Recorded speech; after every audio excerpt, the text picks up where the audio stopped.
નમસ્કાર વિદ્યાર્થી મિત્રો, તમે અર્થશાસ્ત્ર વિષયના વિભાગ ઈનો વિડીયો તો જોઈ જ લીધો હશે.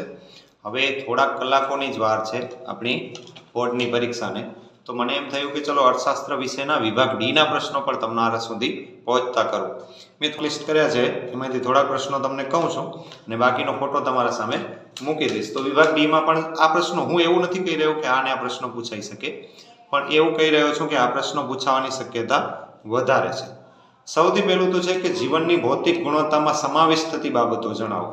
તો આ પ્રશ્ન મહત્વનો છે. ચક્રીય બેરોજગારી કોને કહેવાય? અહીંયા બેરોજગારીના જેટલા પ્રકારો છે એને એક વખત તો વાંચી જ લેવા. પાકની ફેરબદલી સમજાવો. આકૃતિ આલેખ દોરતી વખતે ધ્યાનમાં રાખવાની બાબતો સમજાવો. પછી નીચી ખેત ઉત્પાદકતા, એના કારણો જે છે એ પણ સમજાવવાની વાત છે. વિદેશ વેપારના કોઈ પણ 3 કારણો સમજાવો. નાના પાયાના ઉદ્યોગોનું મહત્વ શું છે? આંતરિક વેપાર, વિદેશ વેપાર, મહાત્મા ગાંધી રાષ્ટ્રીય રોજગારી ગેરંટી યોજના જે છે, નાણાંના ઉદ્ભવ અને વિકાસ પર ટૂંક નોંધ છે. સ્તંભ આકૃતિ દોરતી વખતે ખ્યાલમાં રાખવાની બાબતો છે. વસ્તુની માંગનો વધારો થવાના લીધે ફુગાવો ઉદ્ભવવાના કારણો, જેને આપણે માંગ પ્રેરિત ફુગાવો કહીએ છીએ. તો આવા પ્રશ્નો જે છે એ તમારે જોઈ લેવા જોઈએ, વાંચી લેવા જોઈએ. ફરી એકવાર, શાંત ચિત્તે, સરળ સ્વભાવે.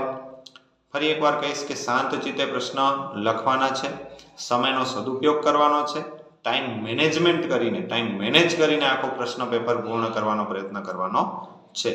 ફરીને આપ સર્વેને આપની બોર્ડની પરીક્ષાની શુભકામનાઓ. આપ સર્વેનું પેપર સારું જાય.